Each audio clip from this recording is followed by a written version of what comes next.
everybody. Welcome back to another episode of the Kerfuffle. Today, I have a special treat for you. Now, you all know that I'm originally from the area of the city of brotherly love. Well, we happen to have another guy from that same area, and his name is Sean Boyle. That name is so familiar to me because when I first talked about him coming on the podcast, I had to take a double chance and double look because I went to school with a guy named Sean Boyle, but it's not the same guy. So it's a common name up in the area, and I'm really glad to have you here. So Sean, welcome to the show.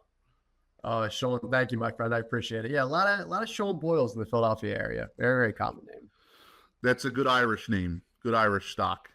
Yeah, amen to that. So Sean, what's it like up there in Philly right now? You guys are getting ready for the big Eagles-Dallas game today, and I know Philadelphia sports fans, I know me as well, are diehard. What's the momentum? What's the feeling in Philadelphia right now? Man, things are happening in Philly, man. It's a good time to be in the city of brotherly love. We got the Birds on tonight, World Cup next year, All-Star game next year. I mean, in my opinion, like I know I'm going to ruffle some feathers here, but I think Philly, we might be biased here, Sean, obviously, but I think Philly is the best sports team in the whole world. Outside of maybe the Sixers, that's a separate conversation. I think you and I can both agree upon. But listen, man, it's incredible. I will say this: I've been to a lot of different cities across the world, different sporting events, whatever. Nothing is the same as a Philadelphia sporting event. The fans here we live and die by our sports teams. I'll just say that, as you know. So I have to ask you then, because I heard this on WIP, and for most of these people that don't know who WIP is, it's a talk radio up in Philadelphia. If you had to pick the Mount Rushmore of Philadelphia sports, the four faces of the four major sports, the Phillies, the Flyers, the Sixers, and the Eagles, who would be the all-time four faces on that Mount Rushmore? Wow. Well, man, that's a great question. I would say Eagles is a tough one, man. I mean, you have so many great players. I'll go with this. I think Sixers, you got to go with Dr. J. That's the retro one, right? Flyers, I've always been a big Danny Briere fan since I was a kid. Danny B is my thing. I know there's better players, but like growing up, Danny B was like the guy. You know what I mean? Baseball, I think you got to go with Mike Schmidt. He's my dad's favorite. I got to honor him. I think Schmitty's my guy. And then for the for the Eagles, man, I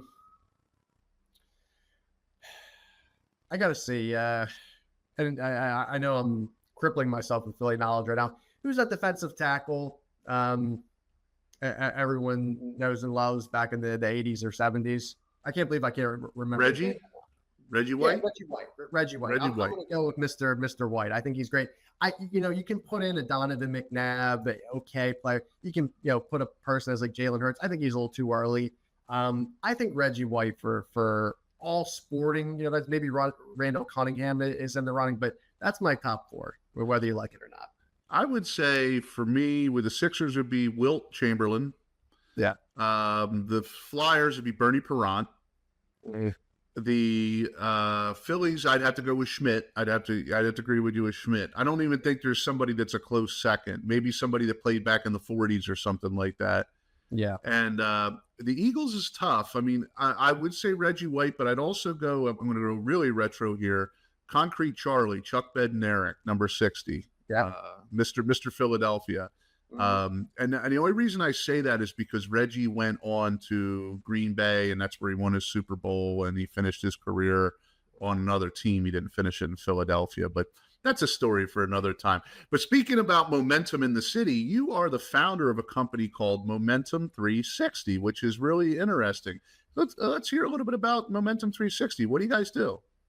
Yeah, man. So we do a lot of video production. That's actually how we got our start. Virtual tours, photos, and videos. And interesting enough, we actually blossomed to be a full service marketing agency as well. So we do a lot of SEO ads now, website design, pretty much social media. I mean, anything you really need full service. So it was nice. I mean, we'll talk about the story and how I got into everything, I'm sure, later on. But it's great. I mean, we've been doing business. It's actually our 10-year anniversary, Sean, this month. in September. So been doing it for a decade. It doesn't feel like 10 years. I'll be honest. It feels like a snap of the fingers, a bolt of light. And yeah, there you go. But yeah, man, I mean, we've been around for 10 years. We've been very fortunate to been on the Inc. 5000 back-to-back years now. The Philadelphia 100, which is fastest 100 growing companies in the city. We've been on that, I think, like 6 or 7 years in a row now. So it's good. I mean, we're a happening company. We're growing, and we're here to go through that next level of growth, which I'm really happy about.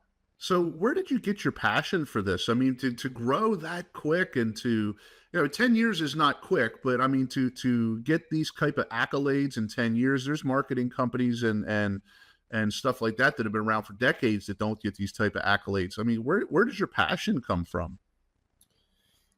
I've always had a chip on my shoulder, Sean, since I was a kid. I've always been very competitive in sports and academics, and just like me as a person, I think I'm like extremely type A. I mean, you can ask my parents, almost like, too much type A.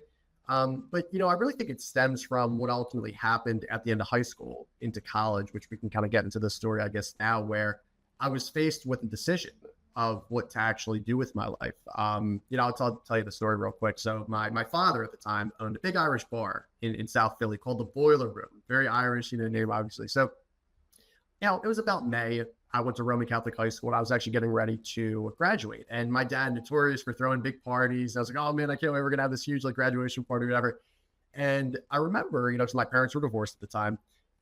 They, normally would, pass me off, Tuesdays and Thursdays. And it was a Thursday, and I was expecting my dad to get me or call me. That's what I was thinking. And, it was around 7:00. He didn't show up. So I was like, oh, he's probably busy. He's probably going to call me later. So I get the call around 7:30. And Sean, it was one of the most ominous calls I've really ever had in my life. My dad says, Sean, there isn't going to be any party. There's not going to be any celebration for the time being. I've just been indicted by the federal government.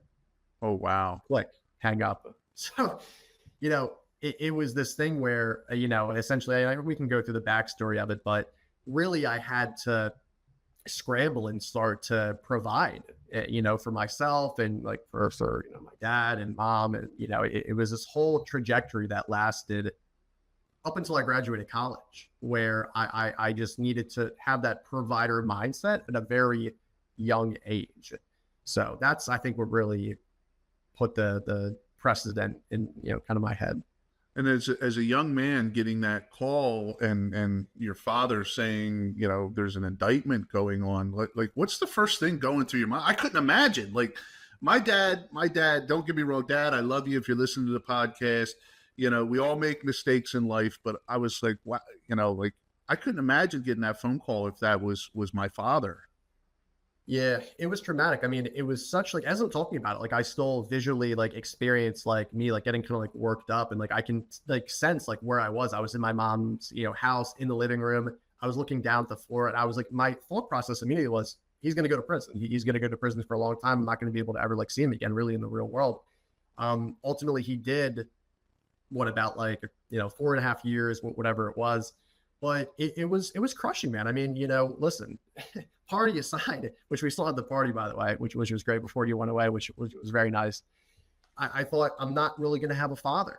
You know what I mean? I'm not going to have someone to kind of help me through college and to be able to ask for advice. So it was absolutely crushing, man. I mean, there were times where during that week stretch of graduation, I couldn't sleep. I couldn't eat. I was anxious. I was more than depressed, and I was lost more than anything. I had no idea what I wanted to do with myself. That's wow. That's a crazy story. So and you had to live through the trial and everything like that too. I mean, did you have to testify or anything like that, or? Well, here's the crazy thing. So I had during the trial, I was tasked with, okay, do I want to go or do I not? I actually had this and this is going to sound kind of bad, but it's just the reality of the situation. I think I was sick. I was in the hospital. And then I had a bunch of exams, and I was just you know what? I'm dealing with so much already. Screw it. I'm not going to go, so I didn't want to do anything. I didn't want to testify. But my uncle, who, again, I don't want to go too much in that, but he actually testified against my father. So okay. His own brother testified, and it's honestly The Godfather, Fredo betraying Michael. It was this crazy thing where he was, very jealous, has never really had real success in his life. He was the older brother of my father. So to see, your younger brother doing better than you, there was like that kind of animosity. And he said some really nasty stuff to my father, man. And, it definitely didn't help sway the judge and, to give him less time, obviously, quite the opposite. So didn't go to the trial. My brother did. My mom did. My stepmom at the time did. So yeah, it was a whole family affair. And, I got a call when I was, finished everything, when I was like, recovery, when I rested. And it was the last call he, took as a civilian. He said, hey, I got about 50 months, 48 months, whatever it was. And next time I see you, I'm going to be in, federal prison. So that's what happened. So then you have to roll up your sleeves and become kind of like the provider, the breadwinner, the man of the family. And at a young age, what was that like? Well, stressful was, I can't really put into words like how stressful it was. I felt like I just needed to just attack life and squeeze like every single drop out of it. My stepbrother at the time, Sean, he was doing engineering. And for me, I hadn't really grasped the whole sense of entrepreneurship yet. So I was like, okay, well, what's the largest salary that I can get out of college? Like, what are some good high paying internships? Engineering. And at the time I was a pretty decent student. I like math, I like science. So I opted into that. And my first couple of engineering classes, like nothing against engineers, but anyone who's been like an engineering class, it's engineering. It's not like, your sunshine and rainbows, you know what I mean? So I was very bored, quite frankly, with like the people and the academia. And I just said to myself one day, Sean, I'm like, listen, like, I don't care how much money this is. They could pay me $100,000, $150K out of college. I can't do this. Like, it's way too monotonous and just tedious. And I can't physically see myself doing this. And, I'll shout out my little brother, Ryan. He did something that's one of the most gracious things that he's ever done, and anyone's ever done for me. His college fund, he actually decided to withdraw going to school to give me that money to be able to pay the tuition. Wow. Which is an incredible story. Like, Ryan, my brother, if he's listening to this, is just he's my best friend in this life. I take a bullet for the guy, obviously, and can't say enough good things about him. But yeah, I mean, that's really what happened, man. And I took all these odd jobs, like, internships, engineering, getting a couple bucks there. I was a gym manager at the time, where I would essentially be working while I was like managing the gym, like, so I was trying to like just scrap together anything I can, for my dad or for myself, or just like, anything back home, which my mom probably doesn't even know that I did. But it was a lot, man. It was a lot. It was, freshman year, that was the time that I really grinded the most, I would say, to learn, okay, what do I want to do and what do I not want to do, I would say. So then the media bug got you, the video bug. How did that come into play? So it's a great story. I mean, at the time, Tony Robbins, Gary Vee, like these, big social media icons, Grant Cardone, they were all kind of popping up. And I was like jealous. I was like, well, these guys are like in their 50s. I'm a young kid. I'm decently good looking. Like, what do they have that I don't? And, I wanted to kind of grow my social following, with everyone, kind of hearing my story. Like, I would always kind of, I would say for the most part, like, have a pretty interesting story. People talk to me. They're like, oh, Sean, like, I heard about your dad. What's going on with that? And they just kind of were captivated. So that actually started me making my own podcast. Actually, it was a Sean Boyle podcast when I was in college. I ran it, I think, from freshman year all the way to junior year. And then I kind of just cut it off because I just didn't have the time. But it was great. I mean, it was an outlet for me to talk. I had some sponsors. I had some revenue coming in from that. I would just have it in my like college dorm, my college, apartment, where it was me, my editor and manager at the time, John Todd, who like would shoot and edit and everything. And then I had my roommates, Chakra, I think it was his name, this Indian guy, very funny, great guy. Ryan, he was another, Ryan Beaver, he was another person. And I don't know, like all these like guests who come in who are just like my friends in college, and we would honestly just like shoot the stuff, you know what I mean? Like we would just talk and have a good time and like, have a bunch of laughs and fun. And it was actually more therapeutic for me, Sean, because like being able to like talk about these stories of like me literally going to a prison with my dad, meeting a capo regime in like the Genovese family, right? The guy, I met a couple mob guys when I was there. It's just like unbelievable. Like they're like, oh, what was this guy like, that guy like? It was crazy. You know what I mean? It was literally nuts. And I wish I could talk more about that, maybe off the podcast. Yeah. But Yeah, man. I mean, it got to a point where, I was like, wow, this is like pretty interesting stuff. And then I decided to actually get a internship with a marketing company. And Hmm. it so happens that the company that I interned with is now the company I own and that I founded a second portion of. Oh, wow. So Momentum was already an established company, I think back in like 2013. And I took an internship with them when I was, I think, a freshman, sophomore, whatever it was, sales internship, learned marketing, learned all like the skills around that. And then I ultimately, what happened was, Sean, I took the video side that I liked and made like a separate company under the existing umbrella already. So you have the Momentum digital side, which was the already established one.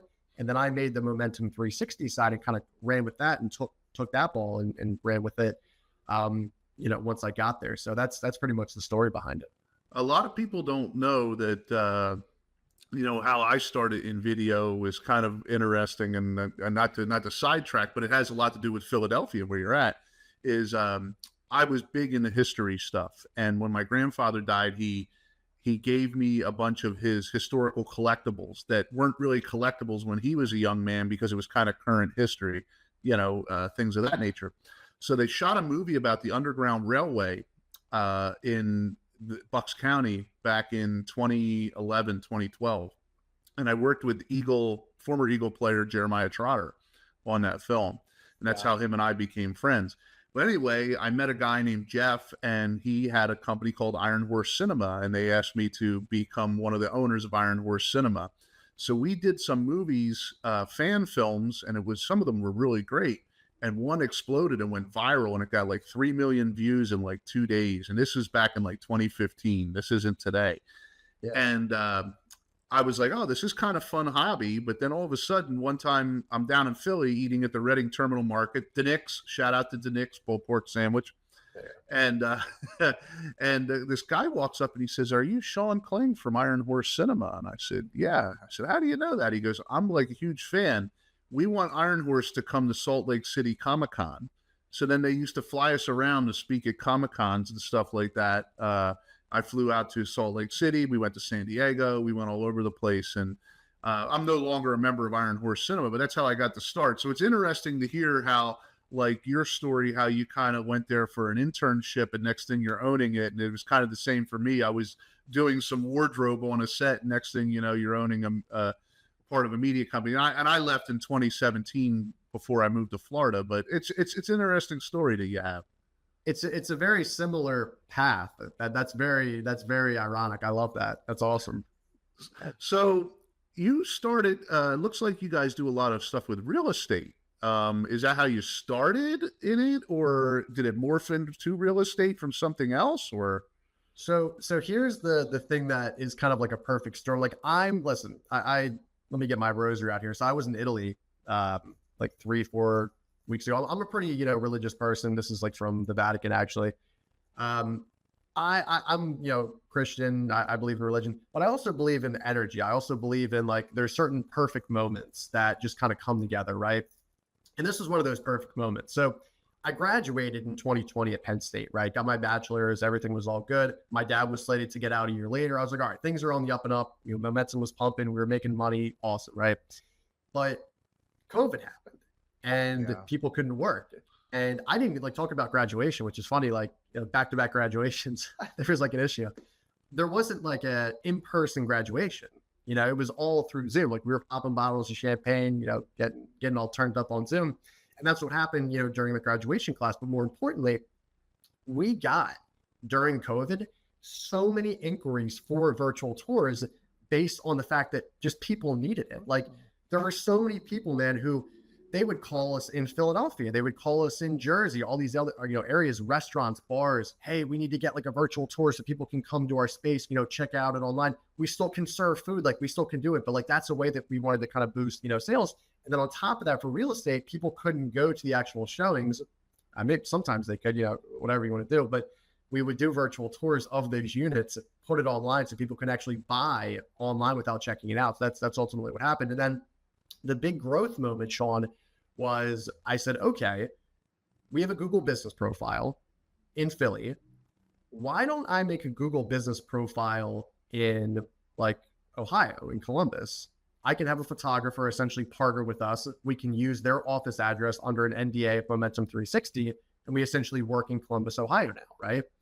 Yeah. Did that a couple weeks later. Oh, we start getting reviews. We start getting jobs in Columbus, Ohio. I'm like, okay, I'm onto something here. Then we made it one in Chicago, New York, Boston, LA. Before we knew it, I think we had like 50, I think one for every like big city in America. We had a Google business profile. So as you can imagine, we were getting calls like out the wazoo. Like my phone was always like on fire. It was about to like blow up. It was so hot. And I had to hire a sales team. We had to hire like a director of operations. I had a couple people in the Philippines who were, I still to this day, who still work for me. They're amazing, who do the editing and all the post-production. So the company grew like exponentially in that time period, where during COVID, without COVID, we wouldn't have had the growth spurt to get to this point now. So it's just funny, like, energy and just like perfect moments. And just like when the opportunity presents itself, like, fight or flight, like, are you going to run or are you going to like seize the moment? So I firmly believe that was like one of the things that happened in my life for the better. Yeah. COVID really blew up our insurance company. I owned an insurance company at the time, and I was a public insurance adjuster. I don't know if you know what that is, but basically everybody was home and they were destroying the house or seeing things that were, hey, there's a hole in my ceiling, and they were filing insurance claims. And I went from probably like 30 clients a year to, I think in 2020, 2021, I went to 500 clients because people were, and it was like, it blew me up. And that stayed in place till about 2022. And in 2022, 2023, things started to slow down. But I know what you're saying. The COVID was good for some industries. Real estate really exploded during COVID. I mean, you saw houses that, a year before were say 200,000, and next thing you know, they're $350,000. It was, and they were in bidding wars, especially in states like Florida where they were open and people wanted to move there. So it's crazy. I mean, and that's what's funny too, is one of my best friends is a public adjuster, and he has the same story from COVID, where he's like, oh my God, we just blew up all of a sudden. He's killing it. Like his name is Brandon, by the way. Shout out Tiger Adjusters. That's his company. Great guy, by the way. He's always traveling. This guy must put on more flight miles than like an actual pilot, like in a day to day. Like he's going to Florida, he's going to all these cool places. But that's awesome, man. Yeah, it was a good time to do that kind of work for sure. Yeah, public adjusting is very interesting. We did a cross country travel to California, where we went out to the fires out in California, and that was my last hurrah. So now I just do podcasting. I don't really do the public adjusting anymore. It's sometimes you got to step away. You got to know when a good thing is too much of a good thing.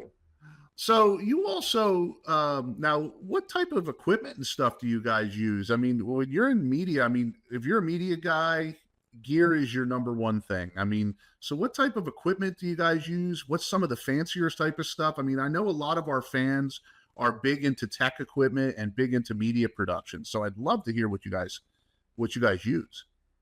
Yeah. So I'll kind of just start with the virtual tours. There's two separate kind of virtual tours out there, Sean. There's the 360 virtual tour, where we just take a 360 camera, such as like a Ricoh Theta Z1 or a Ricoh Theta X. That seems to be, in my opinion, the best camera for those 360 panos. Essentially, it takes, I want to say maybe like 20, 25 panos, incorporating all those different scans. And then we actually have to manually stitch it together. And then the second virtual tour kind of style out there is a 3D virtual tour software. So those are like, I'm sure you know what Matterport is, especially Matterport. Yeah. Mm-hmm. Yeah. So that's like a 3D scan using LiDAR technology. So Matterport, essentially, we would take, you know how easy it is. Press a button, it does the 360 scan. That's like a 3D model. So that's essentially like a 3D, rendition of it. Two separate things. But now you have crazy things that, like, I think the camera that we had the most success in was it's called a BLK Leica 360. It's like 30, if you were to buy it, it's like 30 grand. Essentially, you can go into like a huge space. It's really built like these large commercial spaces, right? You press one button and then the tour is done. The tour is finished. You can go inside, you can go outside. It's a full 3D model of Matterport, and it's like super easy to use. It has all these different dimensions and technical like measurements. I think Matterport, the Pro 2 that we would normally use, is accurate up to like the 95th percentile or whatever it is for dimensions. The Leica is accurate to like the 99.999. So it's so much more accurate. And obviously that's good for architects, for developers. Like that's ultimately what people need, right? So those are the main ones for the virtual tours. I would say for the videos, we've had so much success with Sony's, like Sony A7s. Those have been great for vlogging, promo videos, brand videos, stuff like that. And you know what? We're actually getting a handful of FPV first-person drone videos. If you've heard of what that is, it's like essentially a drone the size of your fist. It can go in like, very intricate spots, zoom, weave in and out, and it's really good for like different, you have a restaurant. Is that called like a hover? Is it a hover? Is it like a little square-looking thing? Yeah, exactly. Right.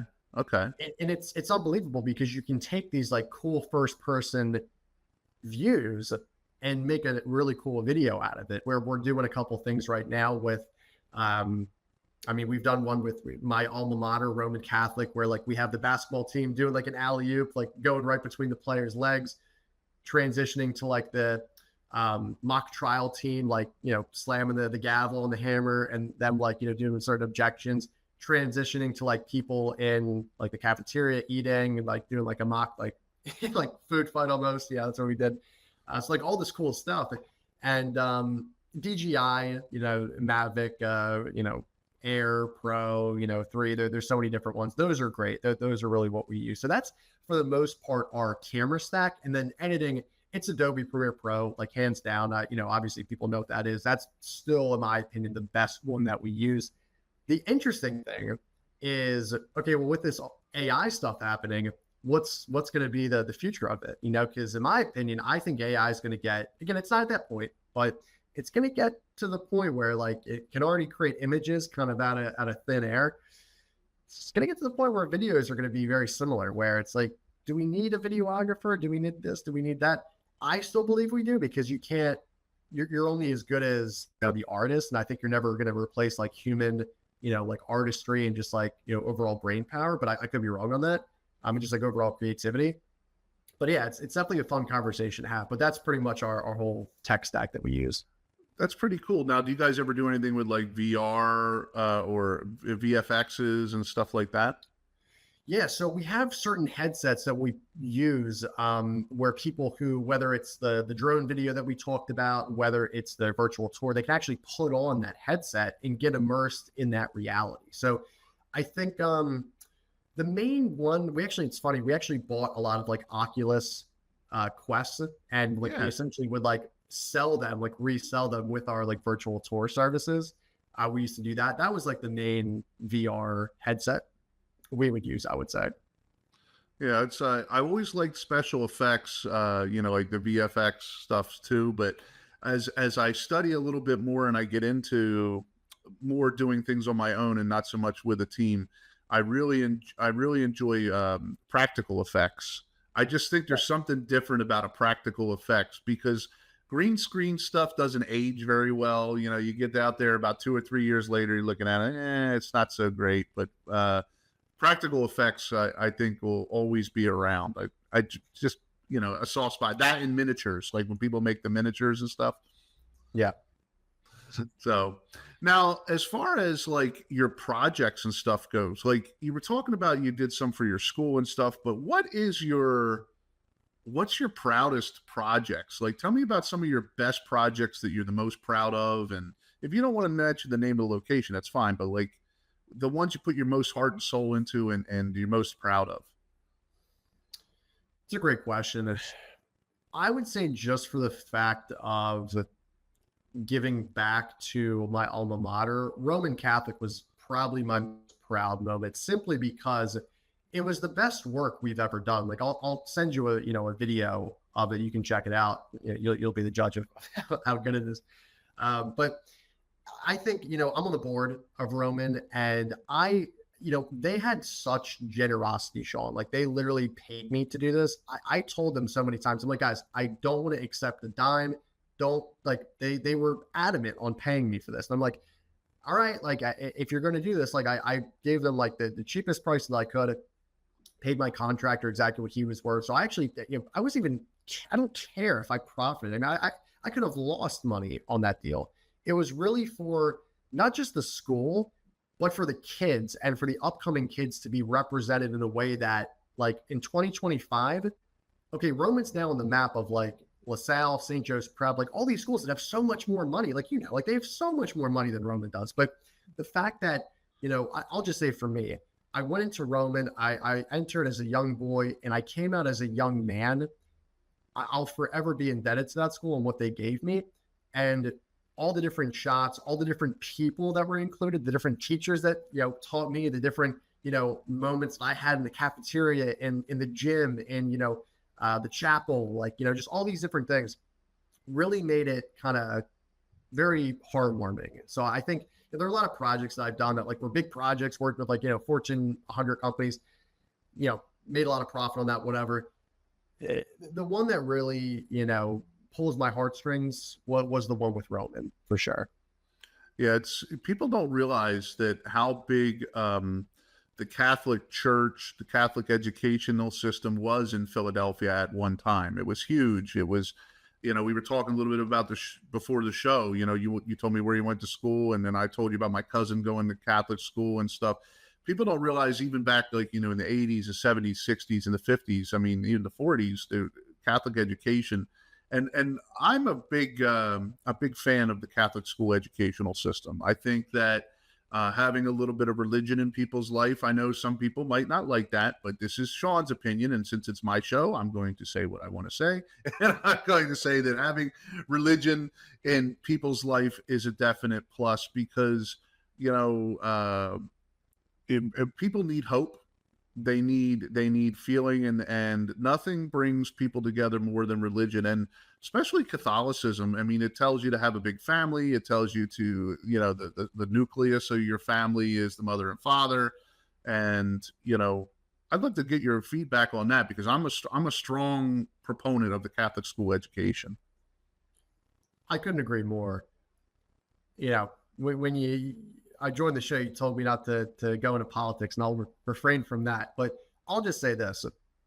As a blanket statement, I feel like with all the technology, all the silliness in the world today, we need religion more than ever.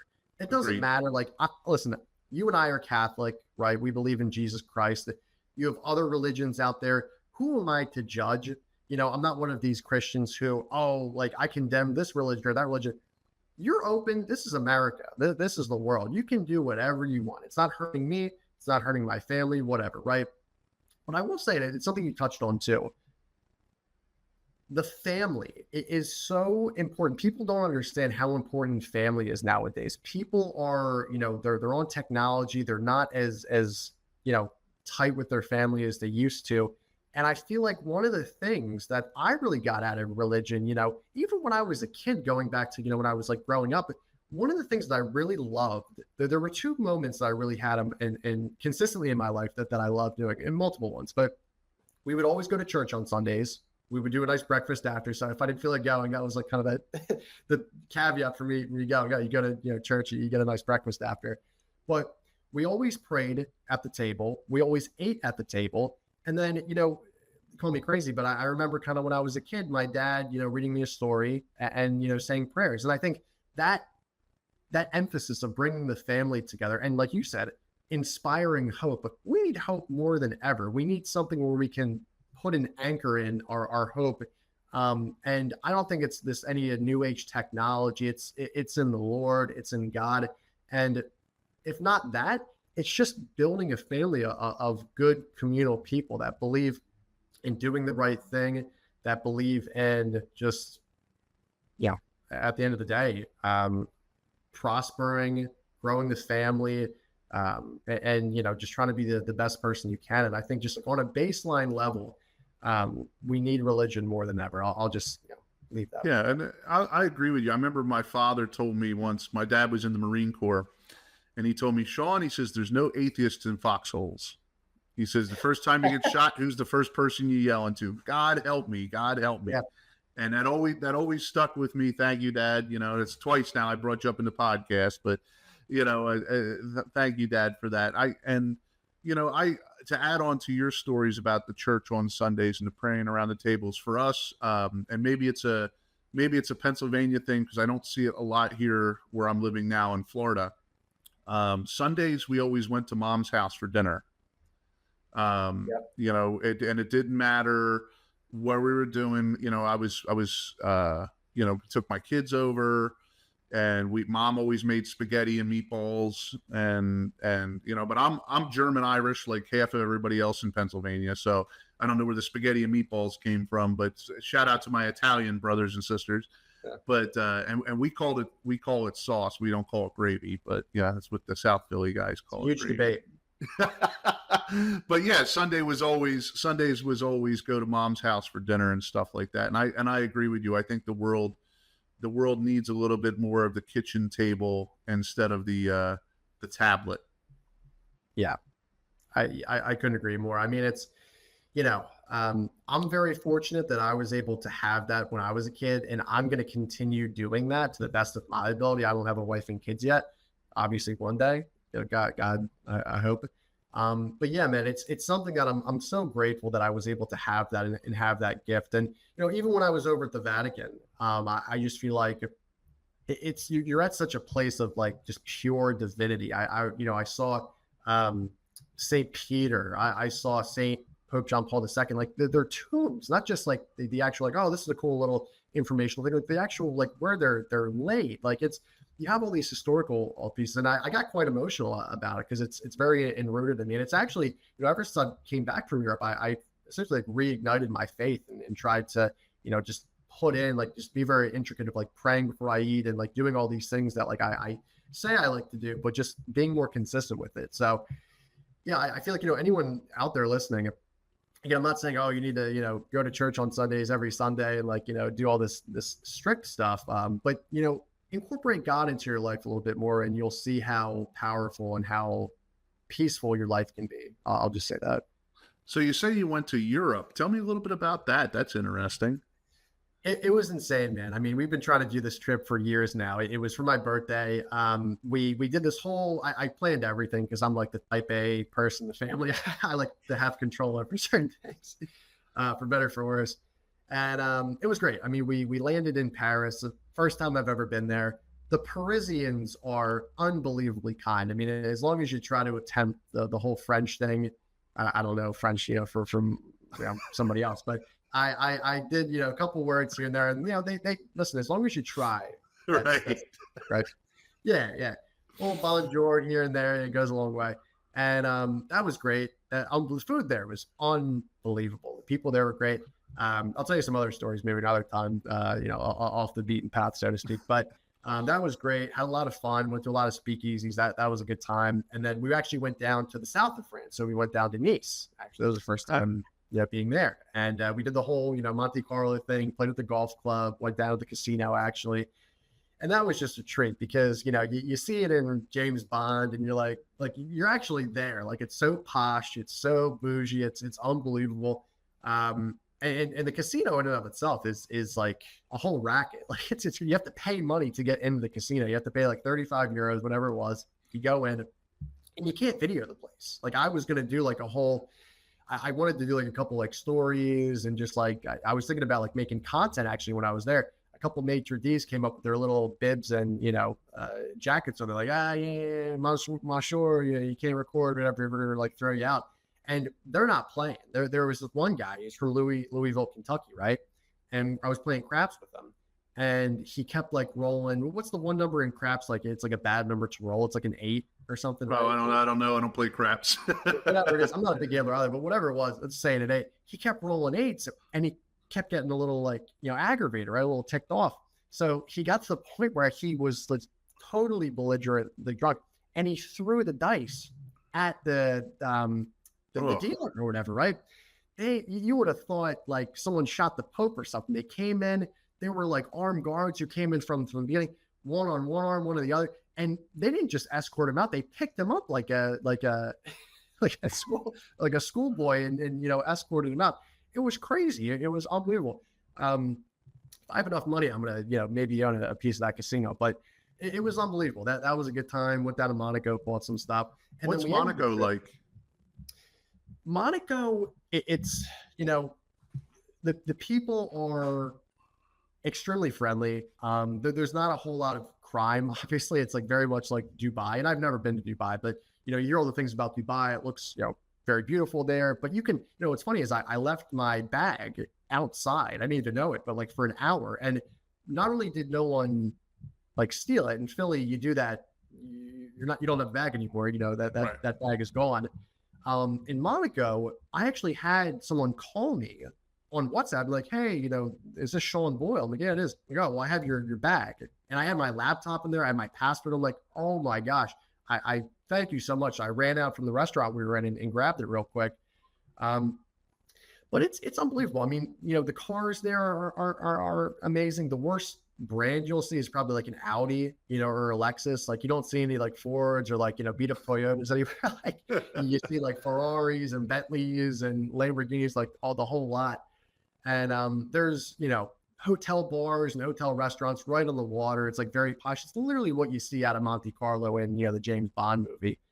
So it was just, it was a real treat, man. And then at the end of our trip, we went down to Rome and we did the whole, Vatican thing. We did a bunch of restaurants. We did some other stuff, went to the Colosseum, went to the Sistine Chapel. So that was incredible. I mean, I would say that the best part of the whole trip was when we were in Nice and we did this huge like yacht boat party. Like, we could go on there. We sailed all the way to, I forget the town in Nice, but it's like, a couple miles outside of it. There were dolphins like swimming up. We met some people there. People were like jumping off and like swimming in the ocean. Like it was unbelievable. I mean, it was a trip of a lifetime. It really was. Yeah, we just got back from Rome at the beginning of July, and Shayna and I went over to the Vatican and stuff like that. And it was their Jubilee year this year because they have a new Pope and it's the Jubilee. So it was mobbed. And you're very cautious because they tell you like there's a lot of pickpockets. So you have to be cautious on who you give your phone to take a picture. And it just so happened is I was talking to Shayna and like maybe 4 feet away from me, I heard this guy. And he must have heard me talking, and he turned, he goes, hey, where are you from? I said, oh, we're from Tampa, Florida. He goes, oh, I'm from Chicago. He goes, can you take our picture? And I was like, yeah, sure. Took his picture. He took our picture in front of the Vatican. But it was funny because it was like that American thing. Well, he's an American, so he must be okay. So yeah. Take our picture. There's so many pickpockets. So I was at the, what was it, the Trevi Fountain? Is it? That's it, right? Yes, the Trevi Fountain, yeah. We were at the Trevi Fountain, and there was this guy who was like an Indian guy almost. I'm like, there's a lot of Indian people in Rome. I didn't even know, and he was wanting me to like buy this one thing, and he did the whole thing too. He's like, oh, take a picture of me with like my friend, and I'm like, I've seen this in Philly. You're gonna take my phone. Like I'm not giving you my phone. So to your point, there's a lot of them out there for sure. Mm-hmm, mm-hmm. So now you're in this. Now just getting back onto a little bit about the business, which is very interesting. You're onto the social media. What are the main platforms that you find are best for your clients, and what are some up and coming ones that you might put people on or work with them to get the attention that they need? It's a great question. I mean, everyone knows about Google, having a Google business profile, very important. Having a Google local service ads account is also very important, especially if you have a service-based business, which, Sean, the majority of businesses that we work with are service businesses. Have you heard of like the Google local service ads before? Yeah, I get calls from them. Your Google ad. Who? What? Yeah. So the nice thing with the LSA ads, man, is you actually pay. So like regular Google ads, it's a pay per click platform. So you can get 1 billion clicks, but 0 actual leads, right? Whereas with the Google local service ads, it's a pay per lead platform. So you actually get real leads. And if you don't get any leads, you don't pay any money. So that's an unbelievable thing.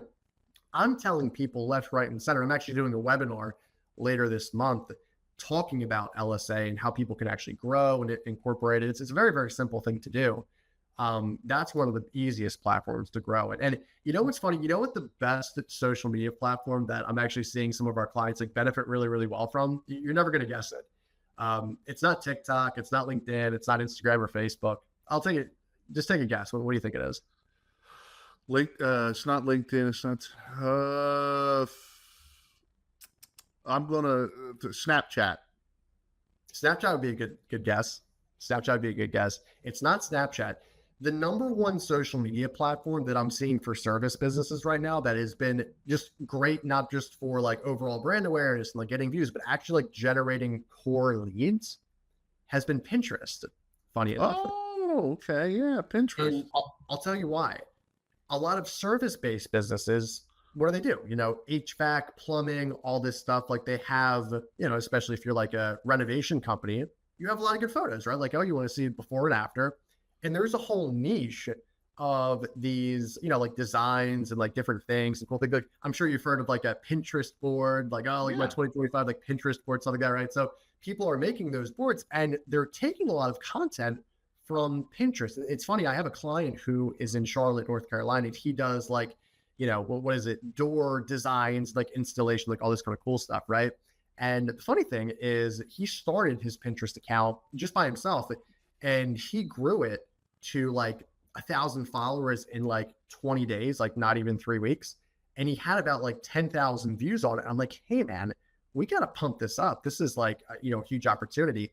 And in 60 days after that, we were able to get him to, I want to say about 750,000 views per month. Wow. And about to like 15,000 organic followers. So wow. If you guys aren't on Pinterest, highly recommend it. You're going to be like, Sean, Pinterest is kind of like a, you know, not really a popular thing, right? It's more popular than you will ever know right now. So that's a huge one that I'm seeing.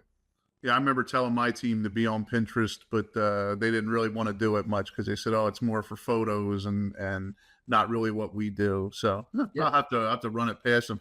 We found a lot of success was not on the big platforms. You know, we're on all major platforms. You know, you can look us up, you can look me up. I'm on all major platforms. But what we found was everybody said go on YouTube.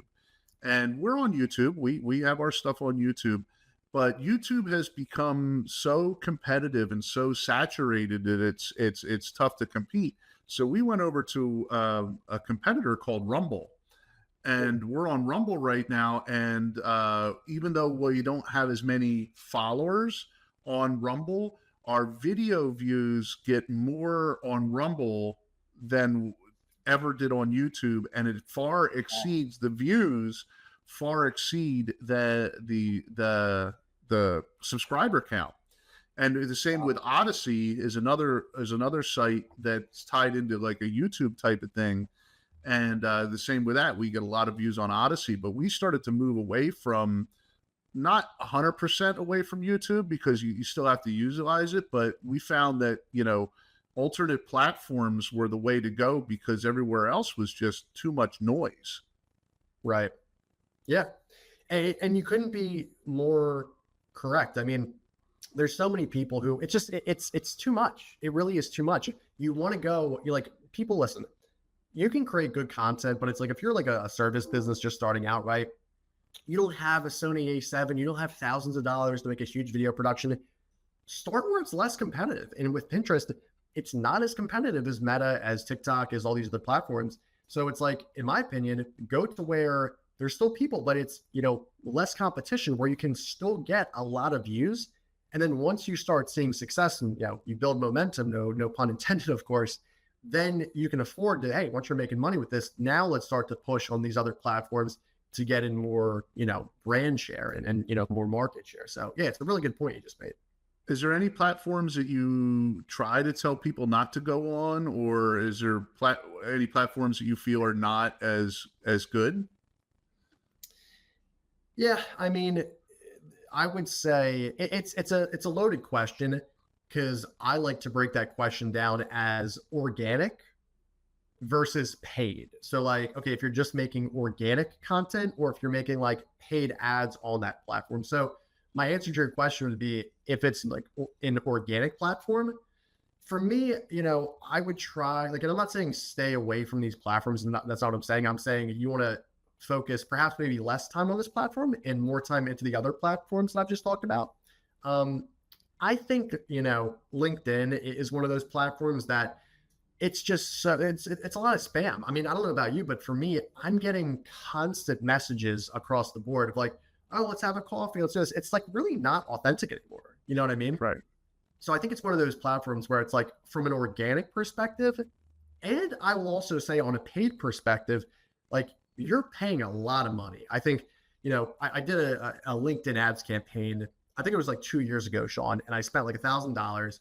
I didn't get anything. I think I got like one potential good lead. Now, was that issues with like my retargeting, my copy, my all this stuff? Sure, that's great. But I have a person who is actually like really good at this kind of stuff, and he actually set up the campaign for me. He's been, got a lot of campaigns. He just told me, he's like, listen, man, LinkedIn ads are going down the tubes right now. This is something that like, because people are spending way too much money on the platform. They don't, get the return that they need. And it's one of those platforms I would say, there's other ones that are probably better for you if you're trying to just make organic content as well as put paid ads behind it, such as Pinterest, I would say. Yeah. I've been on LinkedIn for years, and what I'm noticing is it's a lot of spam. I get a lot of people from other countries are messaging me all the time that want to do our SEO, or I get a lot of how should I say, genetically, plastically insurgerated women on there that every guy in the world likes their post, not what they have to say, but just what they look like. Yeah, that's funny. So where do we see Momentum 360 and Sean Boyle going in the future? What's your plans? What do we got going on? I'm a firm believer, and if it's not broke, don't fix it. And I just want to keep plugging along as best as I can. It's 2025.